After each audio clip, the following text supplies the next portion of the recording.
കരുനാഗപ്പള്ളി കേശവപുരത്തെ തോടിന്റെ ശുചീകരണ പ്രവർത്തനം ആരംഭിച്ചു. വർഷങ്ങളായി മണ്ണടിഞ്ഞുകൂടി തഴത്തോട്ടിലെ നീരൊഴുക്ക് ഗണ്യമായി കുറഞ്ഞ നിലയിലായിരുന്നു. നഗരസഭയുടെ നേതൃത്വത്തിലാണ് തോട് ശുചീകരിക്കുന്നത്. വർഷങ്ങളായി മണ്ണടിഞ്ഞുകൂടിയ കരുനാഗപ്പള്ളി നഗരസഭയിലെ കേശവപുരത്തെ തഴത്തോടിന്റെ ശുചീകരണമാണ് ആരംഭിച്ചത്. നഗരസഭയുടെ മേൽനോട്ടത്തിലാണ് പായലും മണ്ണും നീക്കം ചെയ്ത് തഴത്തോട് ശുചീകരിക്കുന്നത്. ആധുനിക യന്ത്ര സംവിധാനത്തോടെയാണ് പ്രവർത്തനം ആരംഭിച്ചത്. കൊതുകുമുക്ക് ഭാഗത്ത് കായലിൽ ചെന്ന് പതിക്കുന്ന തഴത്തോട്ടിൽ നീരൊഴുക്ക് വർദ്ധിക്കുന്നതിന്റെ ഭാഗമായാണ് ശുചീകരണ പ്രവർത്തനം ആരംഭിച്ചത്.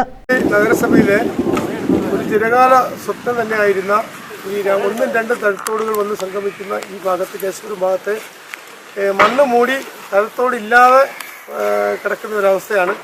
അതിന് ഒരു പരിഹാരം എന്നുള്ള നിലയിൽ ഇന്നിവിടെ തുടക്കം കുറിക്കുകയാണ്.